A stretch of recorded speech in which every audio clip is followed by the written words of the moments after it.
ce principe, nous sommes Camila, Jennifer et Giovanna, et nous allons parler de ces maisons appelées la maison du bandit. En premier lieu, Giovanna parlera à propos de l'histoire de la maison. Après, Camila va parler de la biographie et du fantôme. Et ensuite, je vais vous parler des événements qui ont déclenché l'événement tragique. Et enfin, Jennifer racontera quelques témoignages liés à l'activité paranormale. Alors, la raison pour laquelle nous avons choisi cette maison avec une histoire si intéressante et qu'elle est connue pour son histoire et ses légendes associées aux activités criminelles. Sa vie et ses crimes ont fait l'objet de diverses histoires et légendes, et certains prétendent que son fantôme se promenait dans certains endroits de Colombie. En outre, on racontait que l'esprit de l'homme rôde pour clamer son innocence et que sa silhouette soi-disant reconnaissable entre dans le prône. Se promener chaque jour entre 2 et 4 heures à 4 heures au matin dans la carrera 2 entre la 9e et la 12e rue à Bogota. C'est certainement une histoire assez simple. Bon, la maison de Randy a été construite il y a environ 2 siècles, donc avec ses murs en pierre et ses planches en bois. Elle a abrité 2 personnes très importantes. La première, c'est notre fantôme, l'avocat Raimundo Rossi, qui y a vécu pendant 30 ans jusqu'à son exécution. Et la deuxième est l'écrivain José David Guarín, qui a habité plus tard la maison car il a senti une présence sombre dans l'endroit. Actuellement, la maison conserve la majeure partie de son esthétique ancienne. Cependant, des réparations ont été effectuées au fil du temps pour la maintenir en bon état. De même, certaines personnes disent qu'on peut entendre les pas du propriétaire décédé la nuit et qu'on peut voir une silhouette déforme et mystérieuse à travers les fenêtres et les miroirs de la maison. Dr. Joseph Raimundo Rossi a été un avocat de la Santa Fe de 1850, beaucoup aidé de lui. Son histoire entoure d'un halo de mystère et de solitude. Lui, un homme humble et assez clair, est né dans une famille simple composée de ses parents et 3 frères.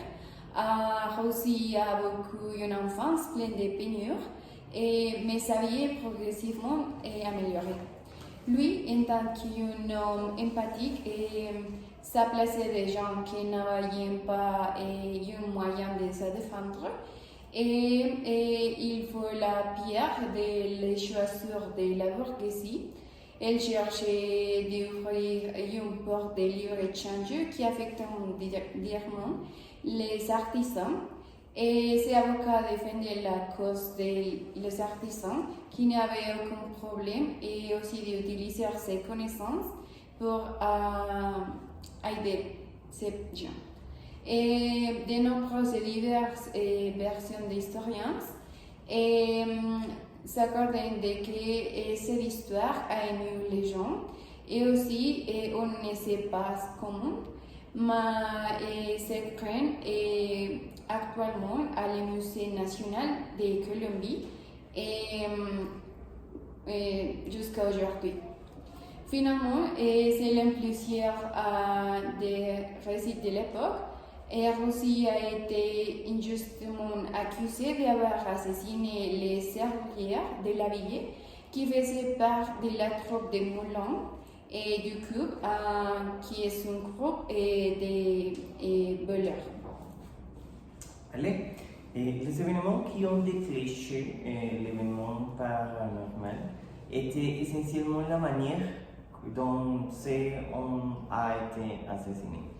José Raimundo Rossi se défend comme un lion blessé, prié, fait des gestes, menaces, implore, supplie pleure, mais personne ne le croit.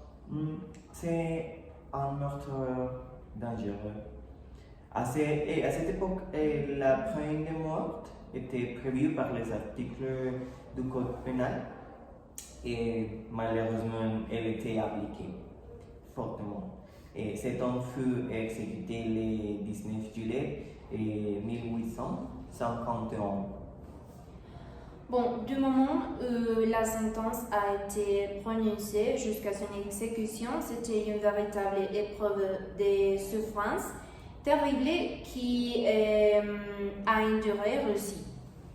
Et, il n'était pas facile pour une personne comme lui d'accepter son destin avec une grande résignation associée au traumatisme et l'anxiété qui entourent une réalité aussi horrible. Au moment sombre de son exécution, Russie s'est tournée vers la foule et a crié à sévèrement « Peuple, devant Dieu et devant des hommes, je meurs innocente. Contre mes juges, je n'ai aucun remords jusqu'au tombe. Mais je vous attendrai à la sainte cœur de Dieu. » Il est intéressant de noter que l'autorité ont fouillé la maison de Russie et ils ont trouvé un journal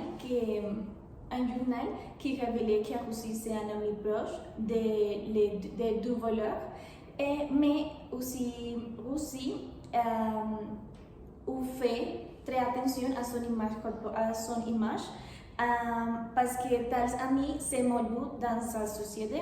Un ce journal était présenté au tribunal qui établit que Russie c'est complice de deux bandits parce qu'il gardait le secret de la banque criminelle. Et l'autorité confirmait que les deux bandits vivaient dans la chambre de sa maison. Et d'autre part, au moment de son exécution, les témoins ou les personnes en la place de Bolivar disent que Russie